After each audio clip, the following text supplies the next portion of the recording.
na 11ª Feria Virtual do Libro en Portugal, vámonos a presentar a El Quijote en la obra de Borges, Don Quijote na obra de Borges, a cargo de María Amelia Díaz. A presentadora, embajadora cultural, nos acompaña Liliana Bianco. Adelante. Muchísimas gracias, Nicole. Buenos días, buenas tardes, buenas noches, depende del lugar en donde te encuentres.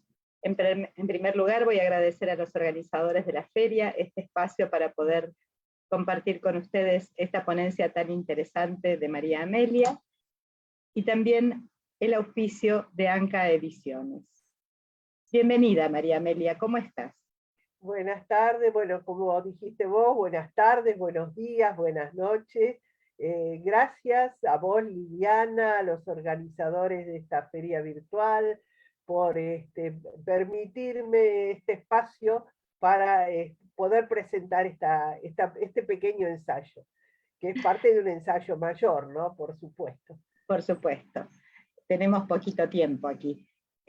Para quienes no la conocen, les voy a contar que María Amelia Díaz es docente bibliotecóloga, miembro de SEA, socia honoraria de SADE, poeta, narradora y ensayista, que dicta talleres literarios en la Secretaría de Cultura de Morón y en forma particular, que publicó 9 libros de poesía y 1 de cuentos, que participa en el tomo 1 de Poesía Argentina Contemporánea de Fundación Argentina para la Poesía, tomo 4 de Entrevistas a Escritores Argentinos de Calameo, y en el tomo 6 de Documentales Entrevistas a Escritores Argentinos de Rolando Rebaglieri. Ha sido traducida al italiano, al inglés, al francés, catalán, hindi, árabe y mandarín, e integra varias antologías nacionales e internacionales.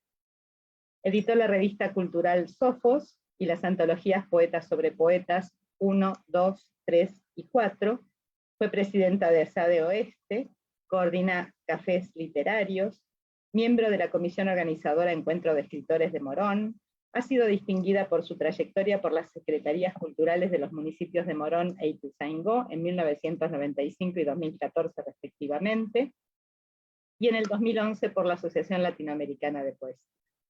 Ha recibido premios, Premio Talleres Sociedad Argentina de Escritores 1996, Mención Honorífica Poesía Ciudad de Buenos Aires, bienio 2008-2009, Premio Ensayo Gente de Letras 2012 y 2017, Ciudadana Distinguida de Santa Rosa de Ituzaingó en el 2013, Mención de Honor Cuento Faja Sociedad Argentina de Escritores en el 2015, Distinción de APOA por su labor literaria en el 2017, Mujer Destacada en Cultura, Municipio de Morón 2017, Premio Fundación Argentina para la Poesía 2018, Diploma de Honor Mujer Destacada en la Cultura Foro Femenino Latinoamericano 2019. Y ahora que la conocemos un poquito más, le damos su espacio para que nos pueda presentar esta ponencia tan interesante del Quijote en la obra de Borges. Bueno, vamos a hablar, hay tanto para hablar de Borges, pero este es uno de los temas que me interesaron en cuanto me di cuenta que Borges, de la lectura del Quijote, sacó un gran aprendizaje que después aplicó en toda su obra. Así que vamos a ver, como dije ya antes, en forma breve, porque el tiempo que me da el espacio, pero vamos a tratar cómo ve Borges a través de toda su obra. Él a través de toda su obra ha trabajado muchísimo, ya sea comentándolo verbalmente en entrevistas, en forma de ensayos, de poesía, y en un cuento, el tema de El Quijote. Él mismo declara que lo leyó siendo muy chico, en idioma inglés lo leyó, y a los 8 o 9 años ya publicó un cuento que llamó La Víscera Fatal y que estaba inspirado en el Quijote. O sea que el Quijote en él fue de toda la vida prácticamente, una de sus primeras pasiones. ¿Dónde vemos aparecer el tema del Quijote? Bueno, en El tamaño de mi esperanza, uno de sus primeros libros de ensayo muy breve, aparecido en 1926, Borges va a hacer un estudio, palabra por palabra, de una frase del Quijote.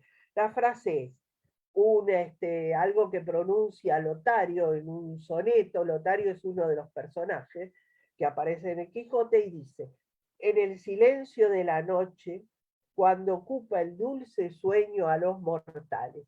Bueno, esa oración Borges la clasifica palabra por palabra, intentando demostrar que la construcción del lenguaje va más allá del escritor. En un segundo libro, que es El idioma de los argentinos, publicado un año después, vuelve a hacer este mismo trabajo, con el comienzo del Quijote. Bueno, todos lo conocemos, no lo voy a leer para perder tiempo, en un lugar de la Mancha, cuyo nombre ya ni recuerdo, etcétera, etcétera. Pero todo ese párrafo, hasta el punto, lo analiza nuevamente palabra por palabra. Como un intento de desentrañar la forma psicológica que tendría la construcción del lenguaje para interesar al lector, ¿no? O sea que vemos ya cómo él empieza a profundizar en el análisis del Quijote. En 1932 publica otra obra de ensayos breves, que es Discusión. Ahí van a aparecer dos artículos o dos ensayos breves, como hay diferentes opiniones sobre qué forma darle, ¿no? Que son la supersticiosa ética del lector y la postulación de la realidad. En esos dos ensayos va a trabajar sobre el Quijote. En la postulación de la realidad, Borges hace una crítica de ciertos textos y su incapacidad para atraer al lector. Otra vez vemos el trabajo de cómo atraer al lector, ¿no? De cómo el escritor tiene que construir para poder ser leído. Y puntualmente él acusa del defecto de esa incapacidad a la literatura argentina de su época. Recuerden que estamos en 1926. Perdón, en 1932. En 1932. Y dice que la definición de estilo de esa literatura era la preocupación por las habilidades formales, o sea, la puntuación, la acústica, la sintaxis, etc. Y él niega esa realidad. Él dice que la única técnica necesaria para transmitir el contenido de una obra es el argumento. Y cita justamente como ejemplo al Quijote. Dice textualmente: el Quijote gana póstumas batallas contra sus traductores, más vivo que un fantasma, es leído en todos los idiomas. O sea, la capacidad que tiene la estructura del Quijote para atraer a los lectores, para que lo lean con gusto, digamos.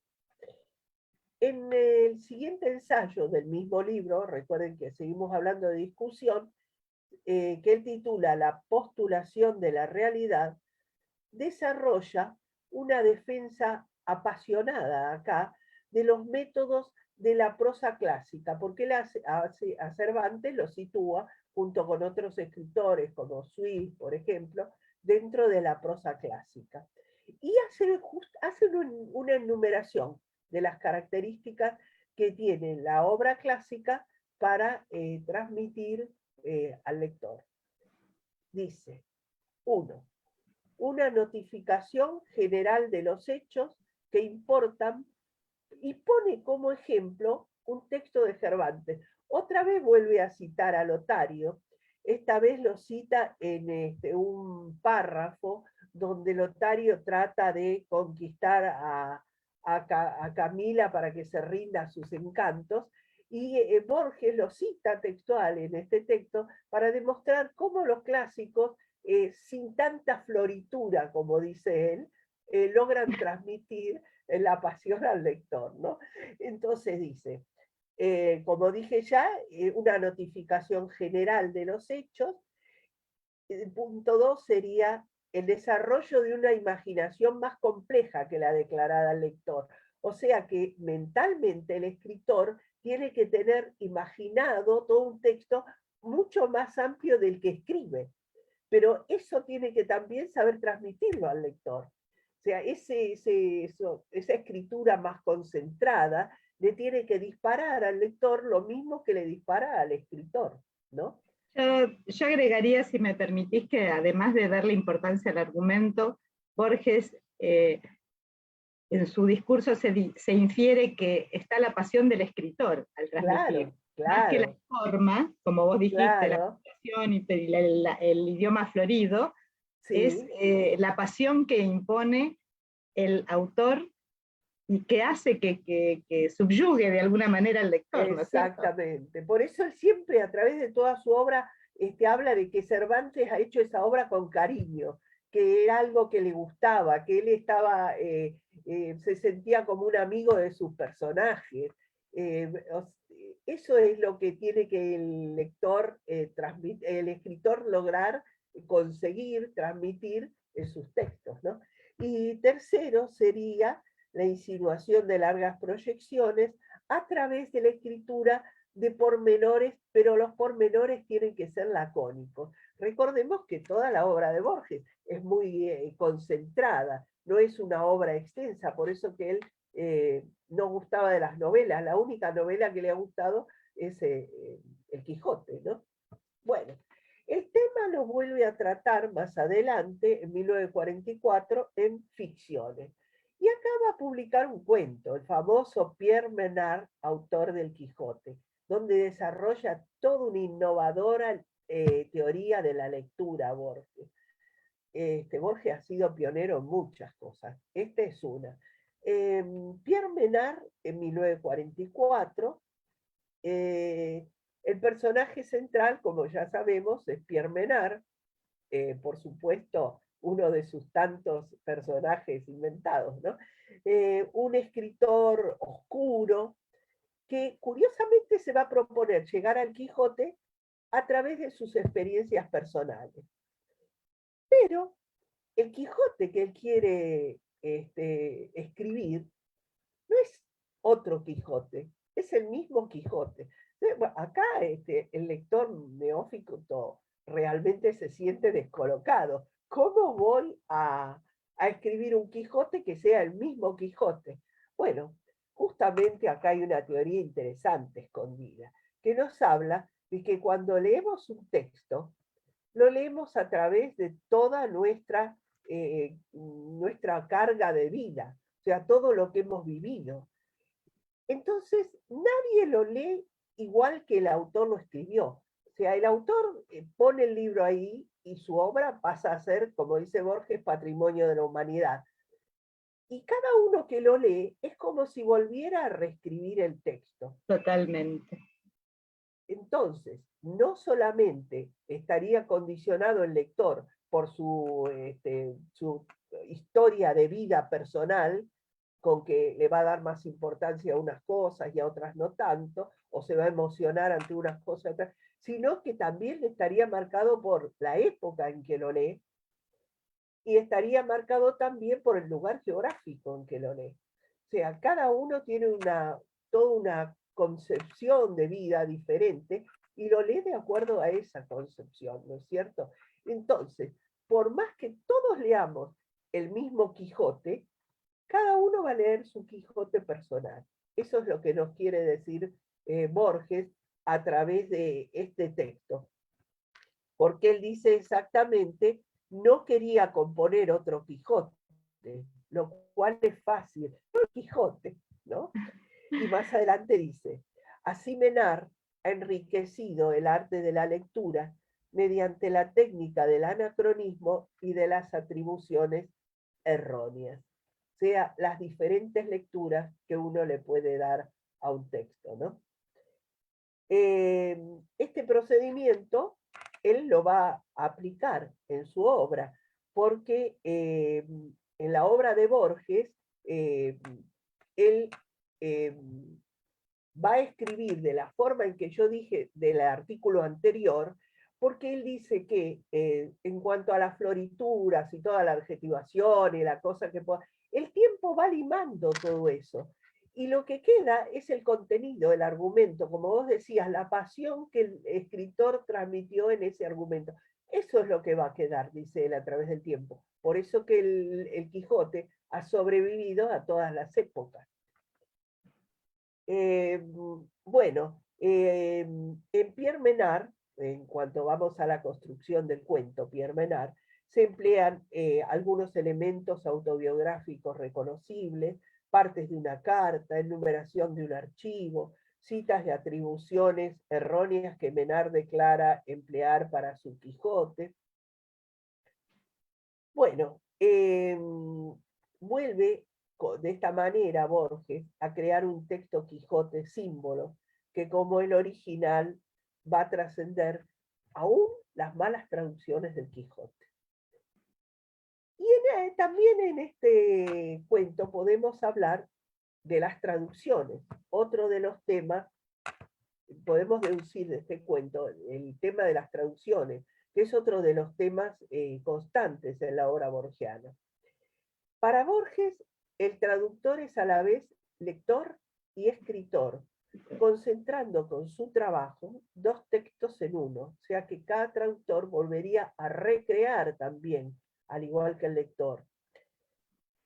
Y es a través de esta aseveración que llega a la conclusión Borges de que en el lenguaje no hay propiedad privada, ya que el escritor se trabaja con un elemento que es de uso colectivo y común, que es el lenguaje. Esto también lo dice reiteradamente a través de toda su obra, que las obras literarias son patrimonio de la humanidad, que no importa quién sea que la haya escrito. Todas las obras son de un solo autor, que es atemporal y anónimo, dice exactamente. Qué fuerte, ¿no? Sí, Porque... sobre todo para el ego de los sí, sí, que andamos todo el tiempo a veces en estas discusiones sobre la propiedad intelectual y sí, bueno, sí. de andar cuidando la quintita, cuando en realidad, como Sí. bien dice, el lenguaje es universal. Claro, claro. Una obra, una vez que está escrita, es del lector. Otra cosa que hace Borges, y que podemos deducir de Pierre Menard, es que incluye, como si fueran verídicos, personajes, cita autores que son de su invención, son ficticios.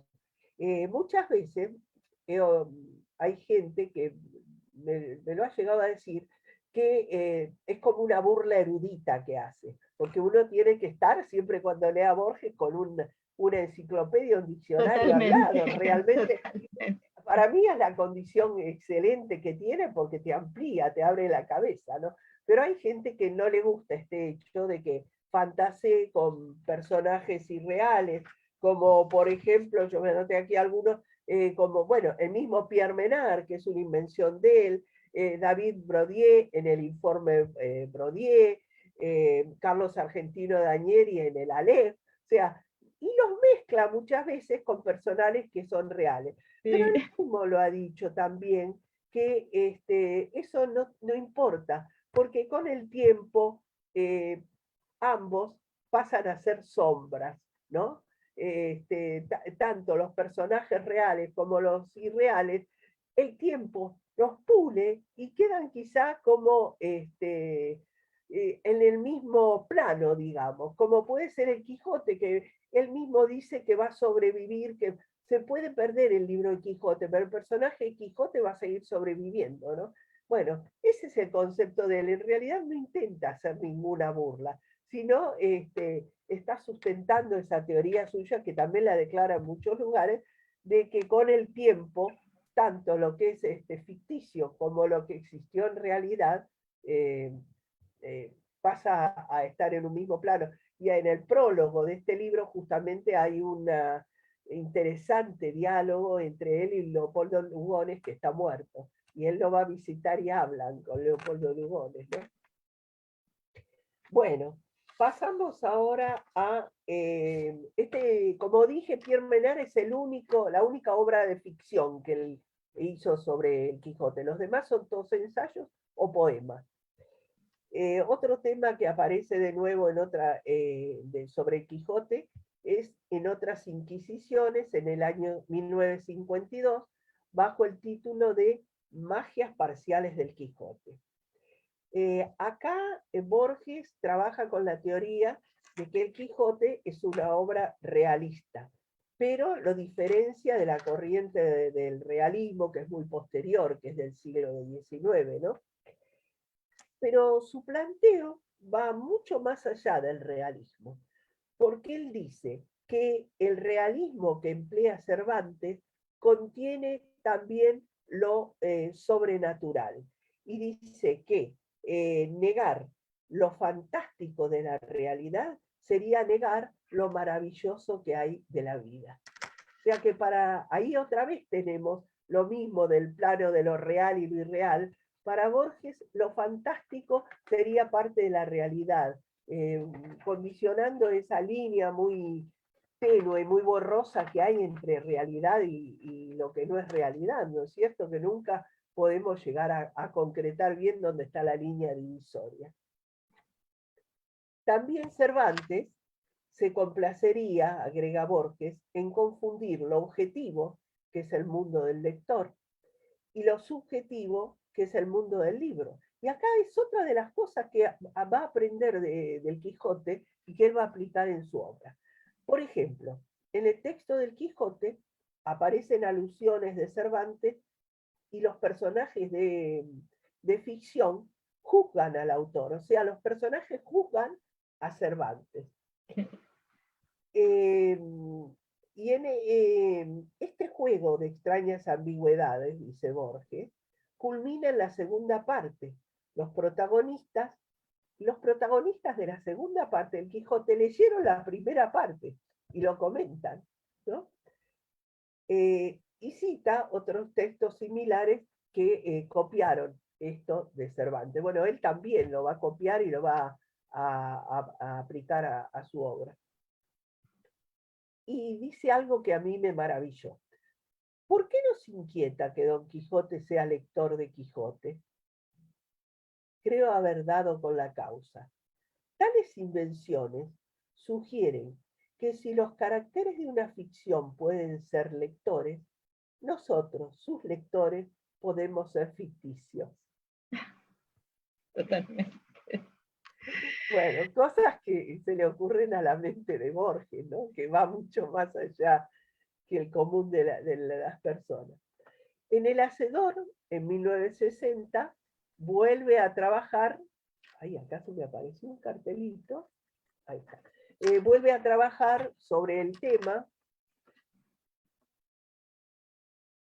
con el texto La parábola de Cervantes y el Quijote, donde, como dije, empieza en el prólogo con una conversación entre Lugones, que ya ha muerto, y el propio Borges, que lo va a visitar. Y cita un párrafo muy interesante, pero yo tomé un pequeño párrafo que dice: así será, me dijo, pero mañana yo también habré muerto, y se confundirán nuestros tiempos, aludiendo a Lugones, y la cronología se perderá en un orbe de símbolos. Otra vez volviendo con lo mismo. Con el paso del tiempo todo va a ser simbólico, todo va a ser palabra. ¿Qué diferencia hay entre lo real y lo imaginario, lo fantástico y lo que llamamos real? Así, en el texto cervantino, Cervantes, que es el soñador, y el Quijote, que es el soñado. ¿Sabe? En realidad sería Cervantes el soñador, Alonso Quijano soñado por Cervantes, y el Quijote soñado por Alonso Quijano, ¿no? Esa sería el orden. Se confunden en una mezcla entre el mundo cotidiano, representado por ese autor y viejo soldado español, o sea, el mundo cotidiano está representado por Alonso Quijano, ¿no?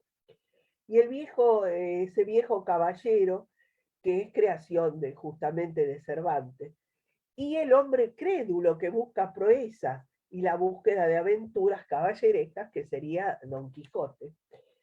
Y es en la literatura donde se cumplen todos estos mitos. El tema no se agota solamente en sus libros. en una conferencia que Borges da en Austin, en la Universidad de Texas, en el año 1968, declara: cualquier otro escritor, para convencernos de la locura de Alonso Quijano, nos hubiera motivado el lento oscurecimiento de la razón. O sea, nos hubieran ido mostrando de a poco la psicología, cómo el Quijote Alonso Quijano va enloqueciendo hasta transformarse en Quijote. Y sigue diciendo Borges, hubiera dado detalles acerca de su locura. En cambio, Cervantes dice, se volvió loco, y nosotros le creemos. Y acá pasa a hablar de cómo el autor tiene que trabajar la verosimilitud de los personajes para que el lector se lo crea, ¿no? Se lo crea. Claro. La verosimilitud como criterio de legitimación de la irrealidad, o sea, contar lo irreal, pero de forma que parezca real. ¿Qué es lo que él hace a través de toda su obra? Otra cosa que va aprendiendo del Quijote, ¿no? Es contarle al lector que lo fantástico se debe contar como si está contado, se debe contar como si fuera real. Y ahí es donde Borges encuentra uno de los grandes méritos del Quijote, que con toda esa escritura de tipo realista, que no tiene floritura, que es una escritura de tipo conversacional, con una fuerte construcción de los personajes, es donde logra transmitir, como decías vos, esa pasión que tenía Cervantes por el Quijote. Bueno, reportajes... Tenemos que ir cerrando porque nos quedan 3 minutos nada más. Bueno, solamente decir que en 1981 hay un reportaje de los muchos que se le han hecho a Borges en una revista que publicaba 7 días, que es esta vieja revista que tengo yo aquí, y habla del final y del comienzo del Quijote como dos construcciones perfectas, ¿no es cierto? Y termina diciendo, Don Quijote es un personaje eterno en la memoria de los hombres. Podemos imaginar que en el curso de los siglos desaparecen todos los ejemplares del Quijote, desaparece el libro, pero estoy seguro que la imagen del hidalgo y de su escudero no se borrarán, porque estos personajes ya son parte de la memoria de los hombres. Bueno, también va a escribir 5 poemas sobre el tema del Quijote. No hay tiempo para leer ninguno. No, en este momento no. Bueno. Yo quiero agradecerte esta ponencia tan interesante que nos ha hecho notar un montón de cosas que quizá cuando uno lee o el Quijote o lee a Borges no las asocia, porque a veces nos pasa. Y bueno, nosotros también somos lectores, somos partes de la ficción del que escribe, porque me imagino que todo escritor también se imagina un lector, como dice Umberto Eco, y sí, la línea es muy delgada entre la realidad y lo que no es real, porque cada cual ve su propia realidad desde su ángulo y desde todas sus vivencias, como bien lo dijiste. Y lo interesante es que, así como Borges aprende tantas cosas del Quijote, bueno, nosotros tenemos la oportunidad de aprender tantas cosas de Borges. Tal cual. Bueno, vuelvo a agradecer a los organizadores de la feria, esta participación, este espacio, al auspicio de Anca Ediciones, y los invito a los que nos están escuchando a continuar con todas las propuestas interesantes que tiene la primer feria virtual del libro en Portugal. Muchísimas gracias. Gracias a vos, gracias a los patrocinadores del encuentro. Y a Nicole, que nos está apoyando en esta presentación. Gracias, muchísimas gracias, Nicole. Muchísimas gracias, Liliana, y muchísimas gracias a María Amelia por su participación aquí en la primera edición de la Feria Internacional Virtual del Libro en Portugal. Esperemos contar con ustedes en una próxima oportunidad y continuamos con la programación. Muchas gracias.